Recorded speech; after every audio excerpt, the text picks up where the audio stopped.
Friends, welcome to this exclusive edition of Cross-Section Conversation. One more in a series where we'll hope to look at some burning issues of today. I think the last 1 month particularly has been tectonic in terms of shifts in global power plays, and some of it may appear as if not related to us adequately, but I think somewhere it all is one big global village which our Prime Minister wants to convey to us. We are living in one big village. I'm sure there will be some kind of impact on our own economy, our trade, our position within South Asia that we are in. And we have an excellent panel here this afternoon. I will introduce some of, on my right, my co-anchor is Lieutenant General, Major General V.K. Singh. I'm myself the editor of Cross-Section Conversation. We will both conduct this.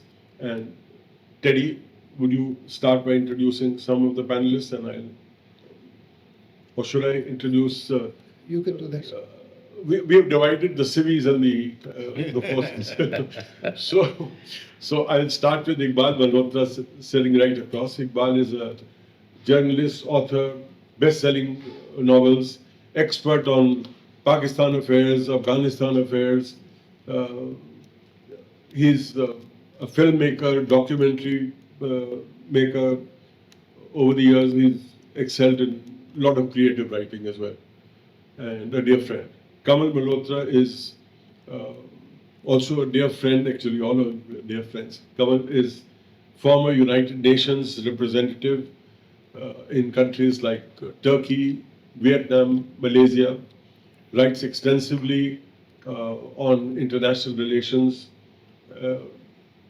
is an expert now on tariffs, and he's working a lot on tariffs for Kriya University in Hyderabad, where he's a visiting professor.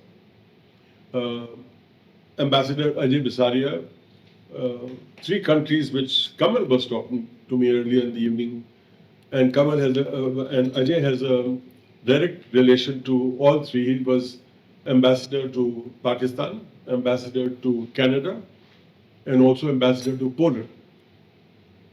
So he will bring, he's a voluminous writer in all the mainline newspapers, and also recently a contributor to Conversations, our magazine. Sorry, just one correction. I'm a distinguished visiting professor at Nalsar University of Law in Hyderabad and senior fellow in Boston. Not Kriya. I just go and give talks there. General, will you take on? Yes, sir, certainly not in any particular order. We have Major General Jagat B. Singh with us, an outstanding officer who served the Indian Army for more than 38 years. He's been an instructor in the Indian Military Academy as well as the Staff College. He was also a UN military observer in Iraq and Kuwait. Well, he has the distinction of having commanded one armored division, the most formidable armored division of the Indian Army. And currently, he continues to be a distinguished fellow with USI, and he's a regular contributor to cross-section publications. Admiral Anil Chopra, it is indeed a privilege for me to introduce you, sir, as one of our finest and most accomplished naval officers. The Admiral has the distinction of having commanded a number of ships, missile corvette, destroyer, as well as the INS Virat, the aircraft carrier. More than that, he has the unique distinction of having been CNC of the Eastern Naval Command and the Western Naval Command, and also the DG of the Coast Guard, Indian Coast Guard. Post-superannuation, he was a member of the NSAB, and today he continues to be a distinguished fellow with so many think tanks that I thought if I write them all, it will take us to the finish time, and we'll have to go straight for the drinks. So, welcome, sir. Thank you. Rajiv Hora, Air Vice Marshal, also known as Horax, as we call him, is a qualified flying instructor and an experimental test pilot with more than 3,800 flying hours on multiple aircrafts, multiple types of aircrafts. Horax has also held the most prestigious appointments. Earlier, he has commanded a Jaguar squadron, and was also the team leader of Indian Air Force's Hawk aircraft project team in United Kingdom.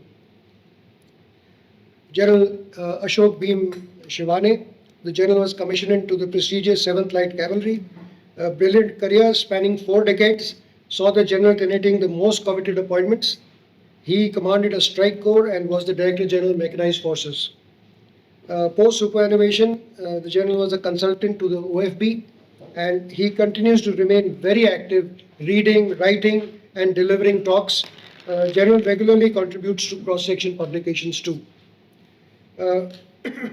Lieutenant General P.S. Rajeshwar, sir, for me it's indeed an honor and privilege to introduce my former boss, General Rajeshwar, to you all.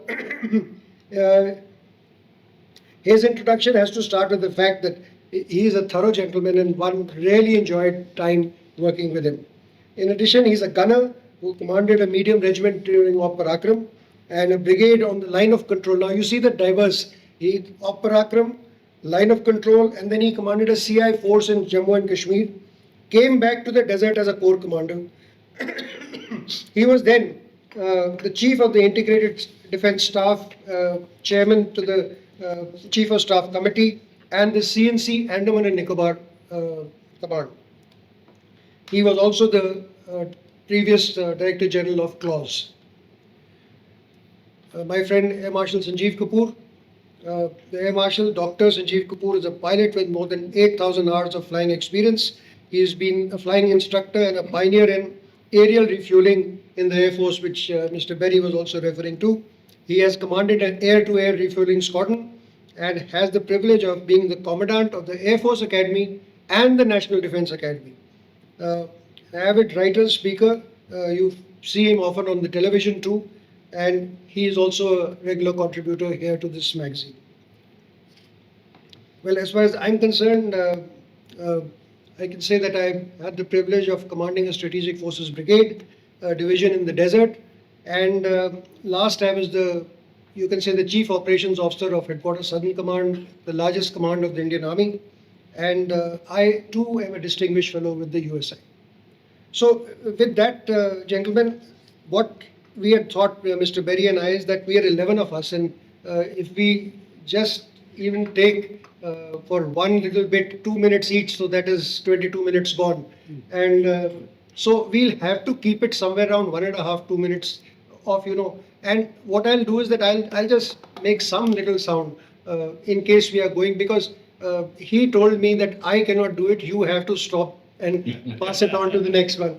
So, well, I also can't really. I'll try. It is a bit of a difficulty to sound out generals, your time is up. At least for a civvy to do it is even more daring. So it's easier for. As the Germans say, the Israelis, someone has to do the dirty work. Well. So while we are talking, if somebody wants to add to that particular question, please make a signal. We'll spot you and request you to speak next.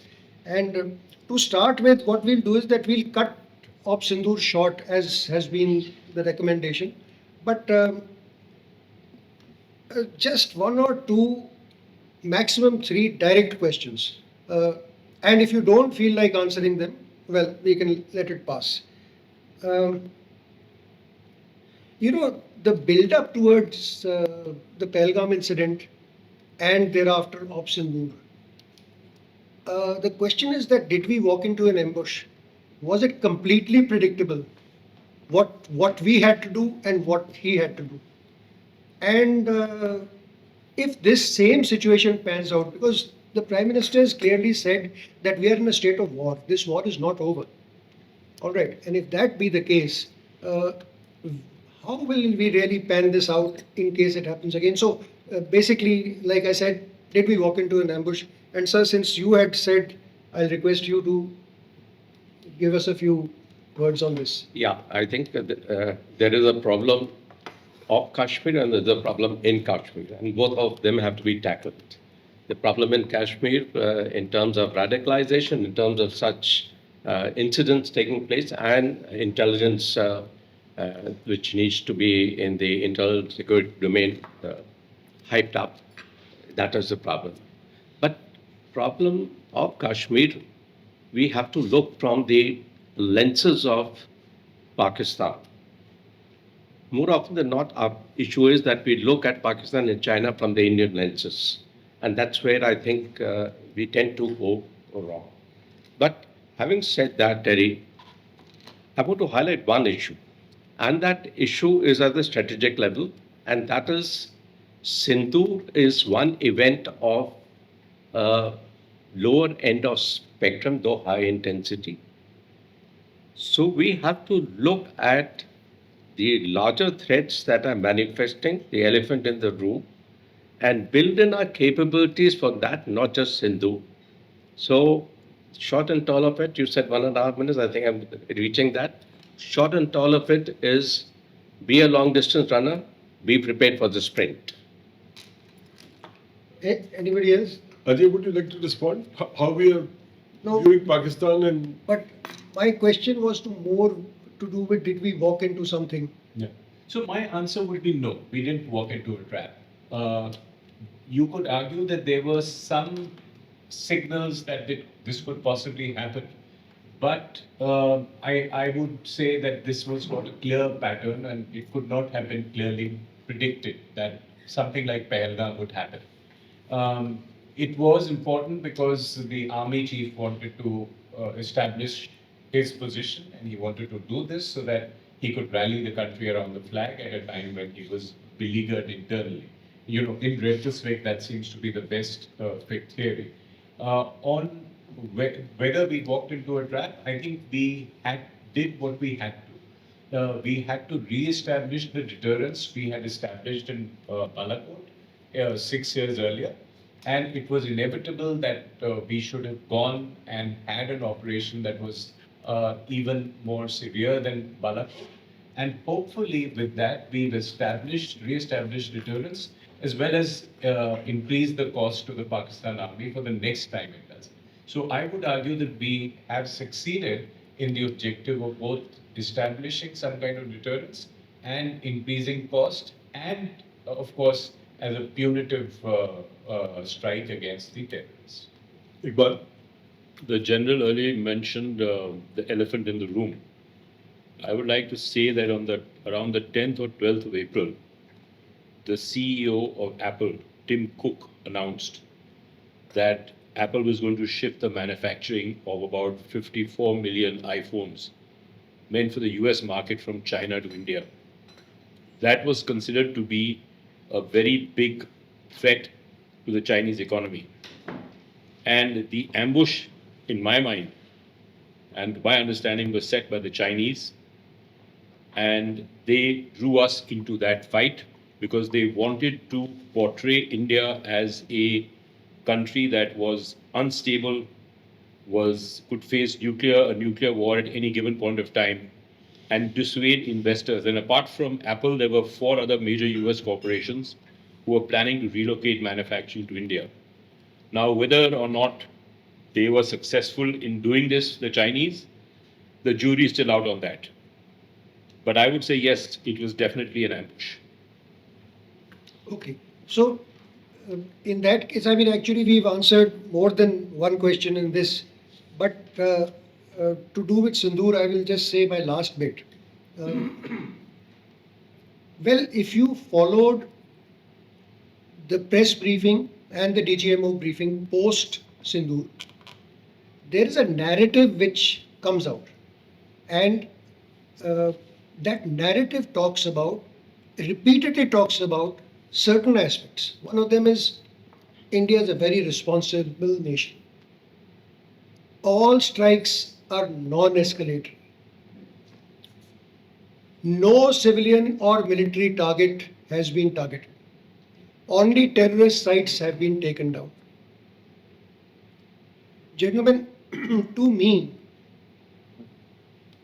this narrative sounds extremely apologetic and defensive. I could be totally wrong, but because it was repeated so many times, and then you hear the narrative which comes out from Israel. Okay, Israel is a country with not even 24,000 square kilometers. Our Kerala is almost 40,000 square kilometers. It is smaller than the state of Haryana. So when we look at that, and he is surrounded all sides by people who are inimical to him. Now, but he makes out very strong statements. There are no defensive statements. And he is also protecting himself as he's, been doing for last so many decades. So, sir, I have to give this to you, that are we following a narrative which is okay, or do we need to change this narrative? And let me tell you that even J&K, half the time we buy casualties because we are trying to protect collateral. Our own boys go down because some civilian should not be killed. Or even, let's say bringing down a house when, something is there. It's a totally different way of fighting between these two countries. So I'll request you for your view on this. So, I would argue that it really would depend on how we define our objectives. And, you framed it in the context of Israel, and it's a good comparison to make. Israel had made the commitment after 7/11 and the Hamas attack that it will not just avenge, but it will now take more the grass for several years to come. So it would fight the Seventh Front War, take care of Iran, and do a lot of stuff which was not simply deterring Hamas from another terrorist attack. And therefore, it expended blood and treasure in doing that, and in a continuing war which has gone 2 years plus, or be going 2 years plus. In India's case, the objectives are well defined and limited. Punitive strike on the terrorists and deterrence for the future. And having achieved those objectives, I think it was a brilliant move. The political objective was set for the army, which had the capacity to do what Israel did, but had the political directive of limiting this war. So the escalation came with a de-escalation instinct. And I think the larger issue is that the Indian political class wants to manage the security problem of China, and get on with the India story. We do not want a 3-year war where we spend all our time cleaning up Pakistan, losing thousands of people on our side, and then getting into a territory where the India story is derailed and we losing a percentage of GDP. Kamal, he put his hand up first. Yeah, I'd just like to make 2 points. One is on the narrative. I think that where India lost the narrative was through a very irresponsible media. And because diplomatically, and I've just come back from New York and Poland, and in both places, I've talked to a lot of senior people. India has never provided any proof that it is assumed, and India expects everyone to assume that these were terrorists. But there hasn't been any proof, there haven't been any arrests, there hasn't been any clear proof.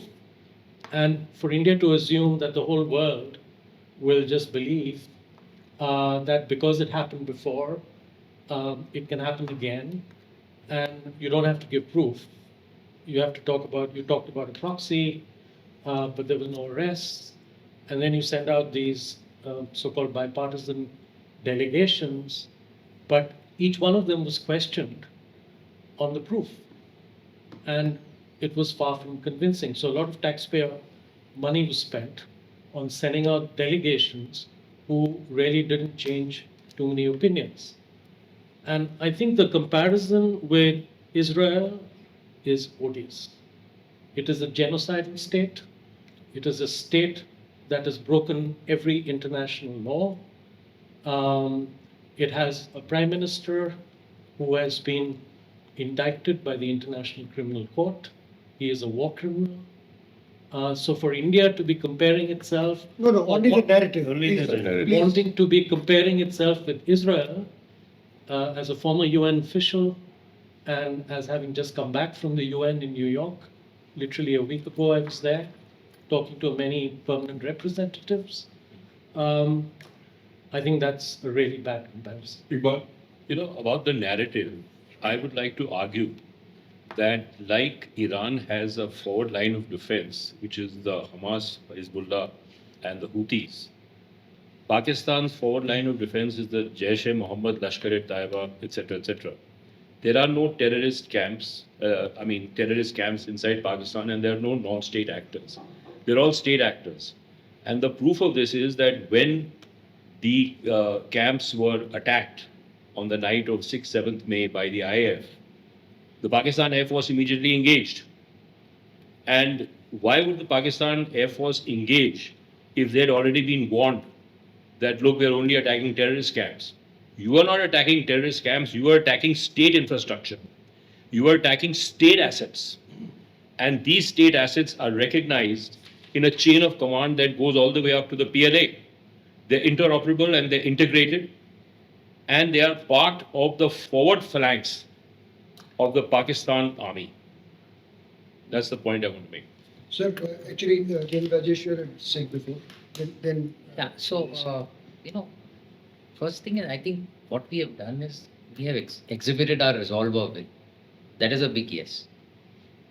But if you are looking at deterrence, my understanding is deterrence is more by denial that needs to be achieved. If we are saying that, okay, Balakot operation in 2019 achieved deterrence, I would like to differ, because I don't think by a solitary strike you can achieve that. It was also a message. It was effective for us for 6 years. Do we go the same route? Do we say that we are trying to achieve deterrence by minimal punishment, where we can avoid collateral damage and the military?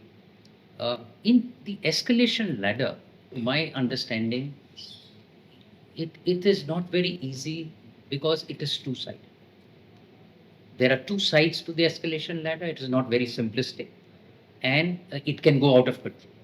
You may desire one thing, but you may end up somewhere else. So we need to be careful. Yes, we need to prepare for Operation Sindoor 2.0 if at all, if it is in continuation or you're going to say that it is different. But I think achieving deterrence, and second thing is also, the last thing is that you can take out terrorists, but taking out terrorism is a different issue. And if the Pakistani establishment, which we have seen over so many decades, they are going to actually continue to support terrorism, which is linked to Kashmir, then we have to be very clear that there are three elements. The world is bothered, like Mr. Kamal said, and when you see, media largely, whether you believe them or not, they are more bothered about both Kashmir being a flashpoint and the nuclear end. If they are hit similarly on terrorism, yes, definitely they will. What strategies we want to adopt to do that may be different. But that is my understanding on this. Yeah. As far as the narrative is concerned, I think we did lose it. But I look at the narrative in terms of a strategic communication, which is an essential part of deterrence.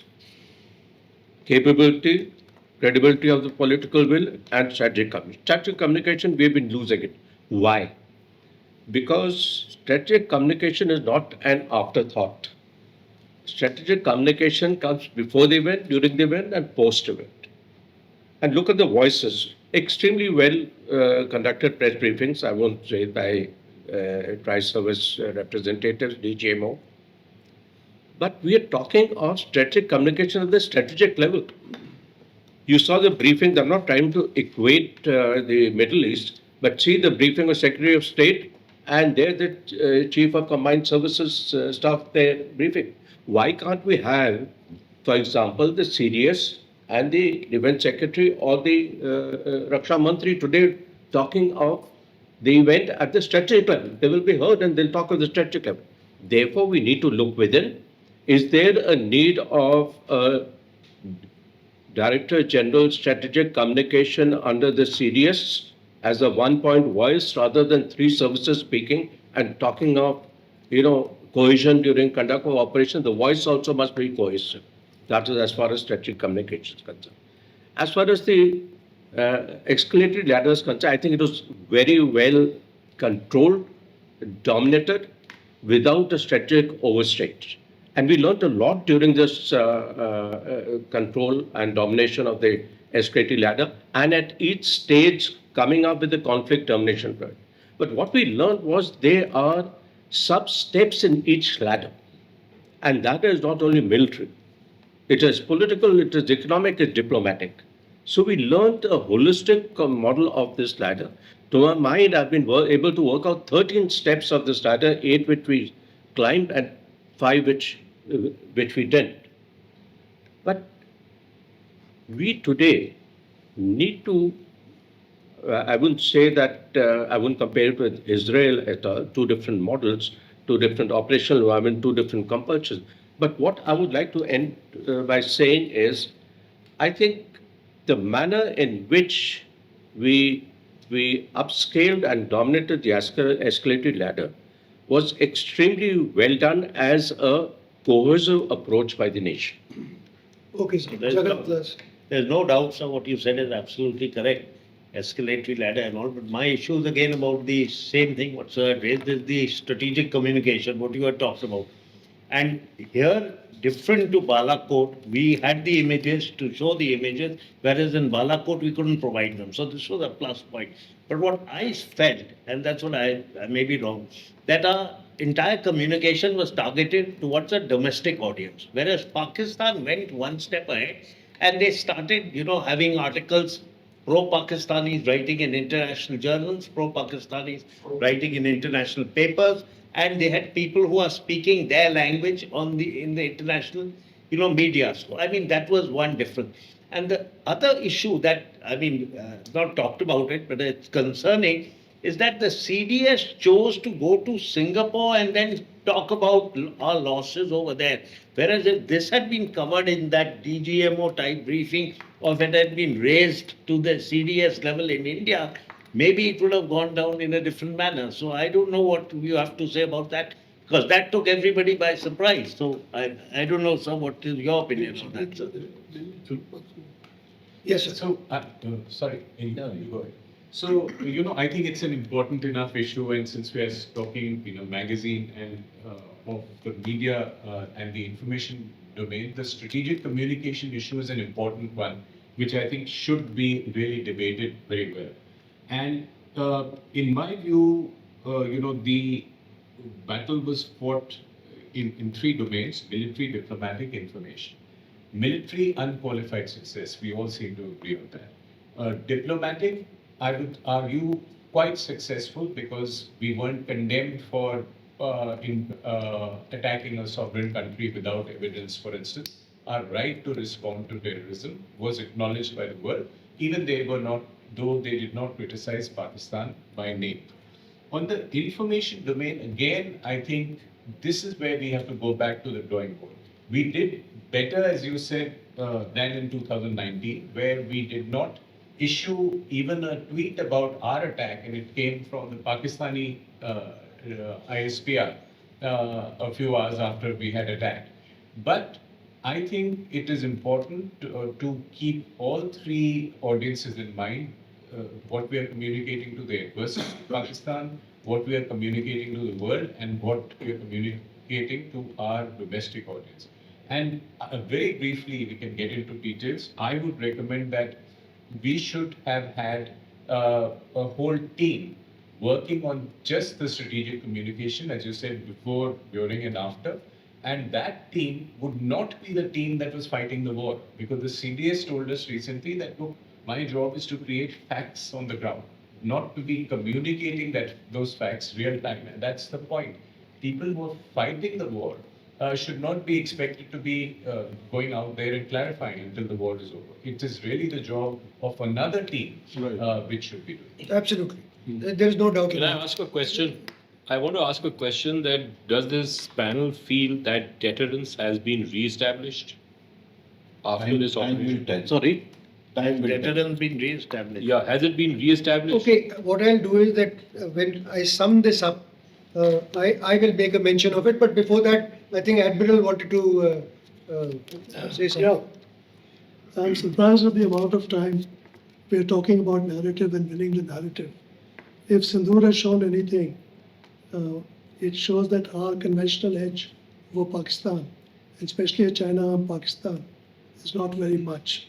And all we should really be focusing on is capacity and capability building for whatever we wish to do in the future. We are quite, as a people, I think, we are too prone to conspiracy theories and convoluted explanations about why things happen. It's a straightforward business of Pakistan trying to keep at us in every which way it can. And we haven't developed, regrettably, the deterrence, let alone the compellence to make Pakistan do, or to at least leave us alone. So in the final analysis, it is ordnance and what you do on the battlefield. Narratives may be won or lost. It's not the end of the world if you lose a narrative. It is the end of the world if you get struck in your principal cities. And we have many assumptions. Maybe I'm a bit contrarian. For example, size, and I'll leave it at that. Size means nothing. Just because we are big doesn't mean we are powerful. The history of the world is replete with small nations which created global impact. Absolutely. UK, Japan, Israel, take it anywhere. The Japanese defeated the Russian Tsarist Empire in 1905 in the Russo-Japanese War. So we shouldn't assume that just because we are large, we are strong. And that's only one assumption which I find strange. We have many other assumptions about ourselves. Some of them are required, if nothing else, to build positivity. But we shouldn't get carried away by our own narratives and, miss the actual thing for what it is. We need to be able to fight much better, and we need to build capacity and capability across all domains, and we should be focusing on that. That requires money, tech, industry, and I think when we talk about Sindoor, that's why I think we've done enough of analysis and postmortems. We need to really focus all discussions, including this, in what we are going to do. We have very little edge over Pakistan now, conventionally, and we have adopted a strategy, a laid out strategy in which we are going to respond conventionally to any terrorist attack.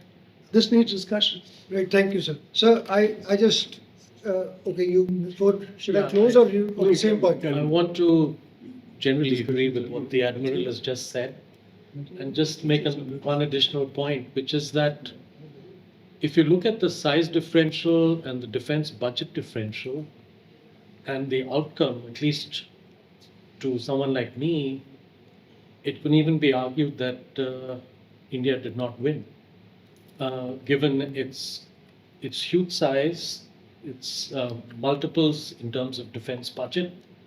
But in terms of the outcome, it is not at all clear to lots of people in the world that India actually came out on top. And the China factor is a huge one. I think this has huge implications for the future.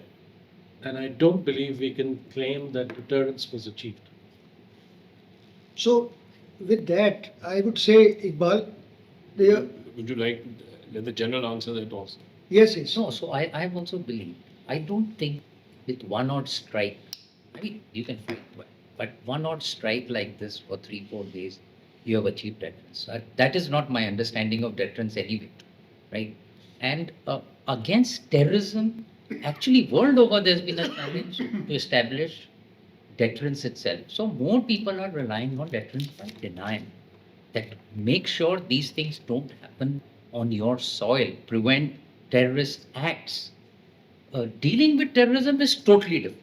This is one. Second aspect, which I think I forgot earlier, but I think merits consideration because if you're going to learn lessons from any, and this is a huge national event, you have to classify this conflict. You can't say that it is war, right? The entire nation's resources have not been used. But it is shorter war, near war, or an armed conflict, because that's lessons are different. And the duration of impact is different.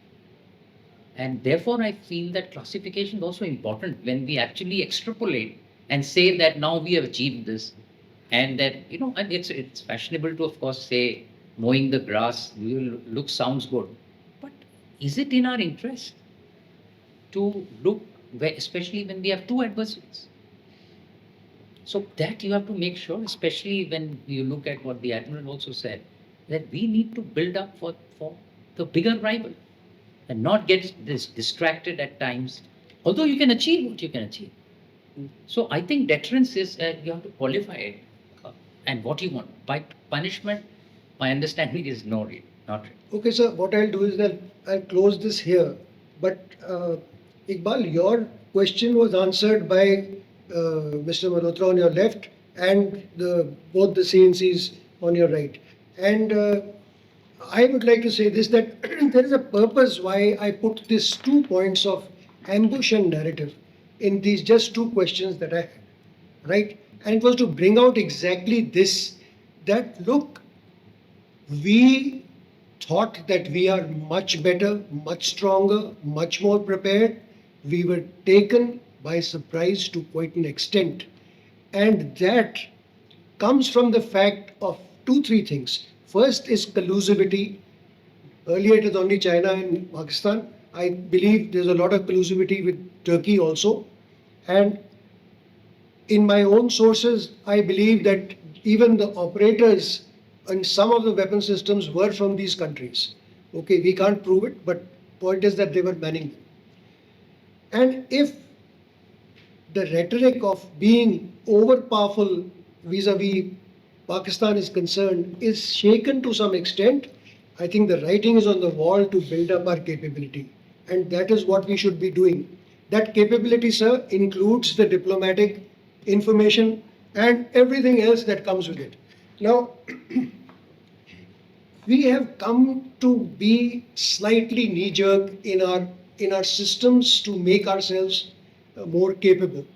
When Kargil happened, suddenly there were, voids were found and huge amounts of money were released that, okay, go buy something. Parakram happened again, huge amount of money was released, go buy something. 9/11, 26/11, again, bang on, same thing. Uri, Balakot. I would like you to just give it a thought. What are these, better ammunitions, loitering ammunitions, RT shells, tank ammunition? When did it come? Sir, it came as a result of all these actions which were done by our neighbor. They did not come through the normal procurement route. So the second part which I wanted to mention was that one is that we need to build up our capabilities, but we also need to look at our system, how we are able to procure this stuff. And now is the time when we very clearly have one enemy, whether you look at the north, that is a combined of both of them, or you look at the west, again it's a combined of both of them. Okay, so we need to get smarter. And point which General Shivane had made when he was sitting there, there is another Bangladesh 1.0 coming in somewhere. Okay, don't take it out of your mind. So with that, I think this particular part we can Just close. one small point. Yeah, sure. That when this, I take Iqbal, everything shows that it was an ambush. We don't know, right? But it looks as if it was an ambush. Even if it was pitched at the strongman image of the Prime Minister. She has to now show up that I have told I'm a strong man. So we have reacted and not responded. Had we played and caused him fatigue for a month and kept doing a strategic communication that we are investigating, if it turns out that they were indeed Pakistani state-sponsored, we will take action. In those 40 days, oh God, we would have fatigued him to a level that we could have done anything to him. And then it would have been a response, and we would have been able to take the word along with us. So that could be a 2.0 recommendation. Oh, definitely. Sanjeev, you've not spoken anything. I was with the Israeli ambassador yesterday in one of the think tanks, closed door meeting, and I heard a totally different perspective of the state. We all discussed that. Things which emerged in the last few days of discussion, various forums. We need to look at first, our narrative that has come out in the discussion. We need to have a body, central body. We have, a body of each political party. BJP has one media vertical, Congress has one, each party has one. The channels, it was very poorly covered, both Air India 171 crash, people who have never entered cockpit in their life are commenting about flying and aerospace safety. People who have never worn uniform or their kith or kin have never interacted with any Fauji's are interacting about war tactics. So we have got a new drawing room kind of people. We need to check that. So the counter to this is we should have a body. The government should constitute something. A spokesperson, mix of the various verticals, should give a brief on daily basis. I'm not saying war also. There has to be any event which is of, like hypothetically the Air India crash, there has to be Ministry of Civil Aviation, DGCA reps, this thing. What is the government doing? Nobody knows. So there are conspiracy throwing going, fuel was screen time. I'm just going. Secondly, coming to this thing is more and more Hamas kind of tactics was seen in this war. The Hamas people have already infiltrated the Pakistan occupied J&K, and more intertwining of Hamas, the terrorists, and the army is taking place. The similar thing happened in '89 when USSR pulled out. All the terrorists started to move into J&K. Now, with Hamas nearly eliminated, these people are finding place. And this warfare, both of drone and missiles, has never happened on our soil. So this Israel and Iran war is telling us that the next warfare would be fought differently. Now, are we prepared? Are we having adequate number of missiles, drones, satellite integration, weapons? This is the area I feel for non-contact warfare. And lastly, yesterday I was speaking to Lieutenant General Khandare, and we had a long discussion in the CDS brief also, which I attended. The next thing the country has to prepare, in my opinion, is for urban warfare. Because the weapons which the Pakistanis fired were from the towns and places in Lahore city or in Gujranwala. Now, the aim being, if you take them out, you will have to. So there are terrorists are hiding in the cities, which the channels were covering. So the urban warfare is one aspect. Are we prepared to take down, like Israelis, a target on the second floor on a 6th floor building? Human intent is one aspect which we need to develop more and more, because Israel could achieve what they have achieved is because of Mossad's strike. So these are a few points in my mind which we need to. Just one point I want to make, that national security has to be disconnected from domestic politics, because national security is for the defense of the nation, and that's when you have to be proactive and plan and not be reactive and address people behind you, not in front of you. Sir, Yeah, my two quick points. One is extension of what he had said, is we still carry a very reactive mindset. We require a proactive and preemptive mindset. Even the statement that the act of terrorism is equal to act of war is accepting that something comes and then you react. Why can't it be that a threat of terrorism is equal to a short retribution? You know, we are not, again, I'm not going to relate it to Israel. We are not talking of mowing the lawn and along the grass route. We should be talking of eradicating the roots. That is point number one. Point number two, when we talk of capabilities and capacities, you're right. Right from 60 to 1.62% of the GDP, again it shot up. It's been, the graph is up and down after every crisis situation. And similarly, the emergency, and what we've seen now, 40,000 raised to 50. Raised to 50 now. So the point is that, do we look at the flavor of capabilities that we want? Are we right balancing kinetic versus non-kinetic in a formalized way? Man versus unmanned, right? So we have to right balance the capabilities for future warfare. One. Two, when you talk of capability, it is just not equipment. It is to do with your doctrines, it's to do with your structures, It's to do with your professional military education. It's to do with your human resource. If you are looking at something which is to be put in the cold storage of cold start to now a cold strike capability, I think we have to relook at the contours and the flavors and the colors of capability and capacities that we need to build. And You know, we've been at this for many years. There is no magic wand, no national security strategy, theater command, CDS.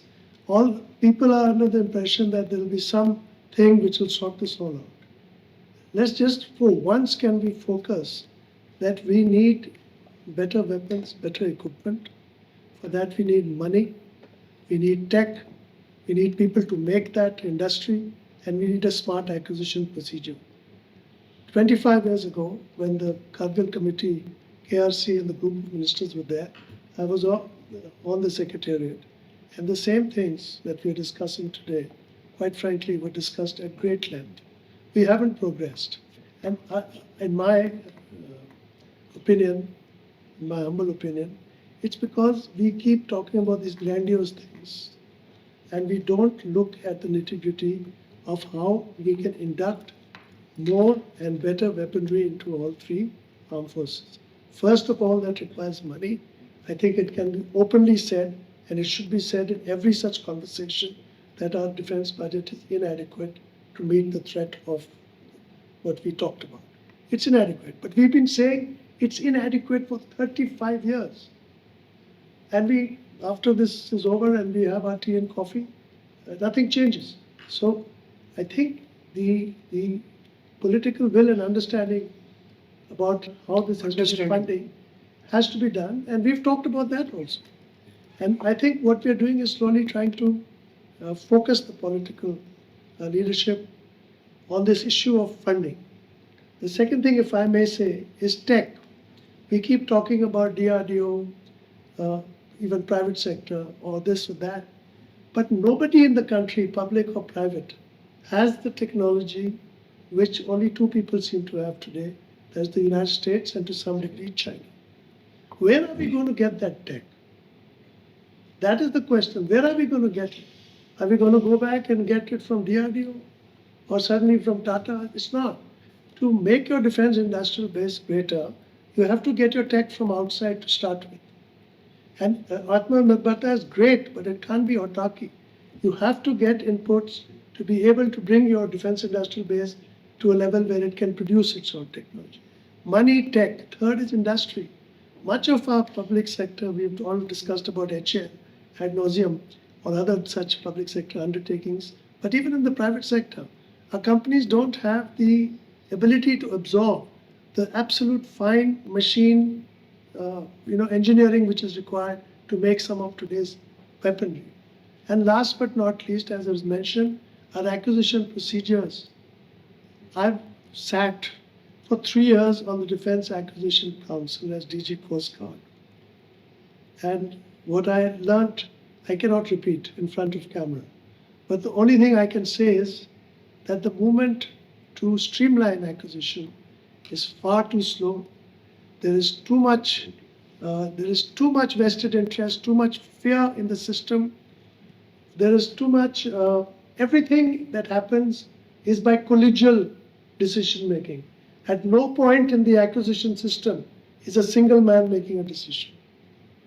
We have constructed a system where every decision requires 10 people to be in consensus.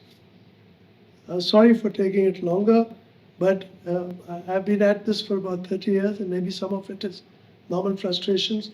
I do hope, and my only suggestion is that instead of looking at these grand solutions of reorganizations and committees and this, that, and the other, you just get down to the nitty-gritty of these 4 things: money, tech, who's going to make it, and how fast are we going to end it. Very good. just to take your point and what you said earlier, looking ahead, if we have had a mindset as a nation, and particularly in our political class, over the last 30, 40 years that one can see, the government has tended not to trust the private sector. This is my understanding. we have not owned up to the private sector. World over, particularly in the US, all your equipment and hardware is made in the private sector. There is no public sector. How do you marry your quest for made in India, Atmanirbhar, urgency in terms of acquisition, incapability of our private sector to adopt or adapt or whatever on their own at the moment?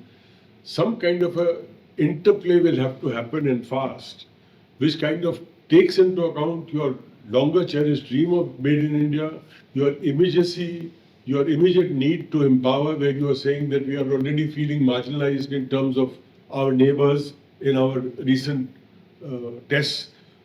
How do you put all these together, the conflicting narratives, to take it forward at a political level, at a acceptance level, where also, to my mind, when you talk about narratives, Teddy, as you were talking earlier, you took out these delegations, what you call all-party delegations post-Sindoor. That, if it's a sincere effort to involve the opposition, then that effort must be carried through in other areas also of nation building, where all political parties can be trusted to share a common perspective. It's not an aberration. It shouldn't be an aberration. It should be the normal power play within the country that we, at a moment like this, can afford no division within our own countries.